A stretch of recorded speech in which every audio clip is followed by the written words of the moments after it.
আইনশৃঙ্খলা বাহিনী খুব ভালোভাবে ইয়া করতেছে, দল দিতেছে এবং পরিস্থিতি নিয়ন্ত্রণে রাখার জন্য চেষ্টা করতেছে। এরা যেভাবে নিরাপত্তা দিতেছে, এইভাবে যদি এরা দায়িত্বটা পালন করে যায় তাহলে খুব গুরুত্বপূর্ণ নিরাপত্তা, জনগণ নিরাপত্তাটা পাবে এবং বুড়োর দিনে সঠিকভাবে যে বুকটা দিতে পারবে। পার্বত্য অঞ্চলের মধ্যে আমাদের থানচি সবচেয়ে প্রথম এরিয়া বান্দরবানের মধ্যে, এটা তো সামুদ্রিক উপজেলা। হ্যাঁ, তো এখানে স্বাভাবিক থাকারই কথা, সেরকমই আমাদের মানে সক্রিয় জীবনযাপনে স্বাভাবিক আছে। আমাদের জীবনে তো কোনো অসুবিধা হচ্ছে না। তারা আছে, তারা এই যে যেমন আপনার বাইক গাড়ি তারা চেক করতেছে, যৌথ বাহিনী তাদের অভিযানে আজকে সকাল থেকে তারা অভিযানে অবৈধ আছে। এবং পার্থক্য আগে নির্বাচন তো খাতচুরি নির্বাচন ছিল, এখন আশা করি এই 12 তারিখের নির্বাচন খুব সুস্থ নিরপেক্ষ হবে এই আশা ব্যক্ত করি। বেসিক্যালি আসলে সারা বাংলাদেশে তো একই ধরনের এই অর্ডারেই আমাদের সব ডেভেলপমেন্ট এবং আমাদের কার্যক্রম পরিচালিত হচ্ছে।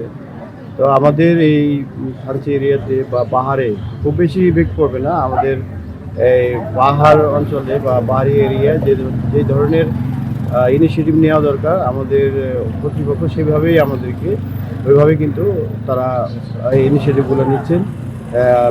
আপনারা জেনে থাকবেন যে গত 7 তারিখ থেকে আমাদের যে এই হেলিসিটির যেই নির্বাচন কেন্দ্রগুলো ওইখানে কিন্তু অলরেডি আমাদের সেইখানে ফ্লাইটের মাধ্যমে এবং হেলিকপ্টারের মাধ্যমে তাদেরকে অলরেডি সেখানে ডিপ্লয় করা হয়েছে এবং সেইখানকার আইনশৃঙ্খলা পরিস্থিতি প্রতিনিয়ত মনিটরিং হচ্ছে। আমাদের যোগাযোগ মাধ্যম সানশাইন আটা ময়দা সুজি, ভালোবাসায় তৈরি সব ধরনের যোগাযোগ মাধ্যম কিন্তু আমাদের অ্যাকোমোডেট করা হচ্ছে। প্রতিনিয়ত তাদের সাথে যোগাযোগ হচ্ছে এবং সেখানে অতিরিক্ত ব্যবস্থা হিসেবে ব্যবস্থা নেওয়া হচ্ছে।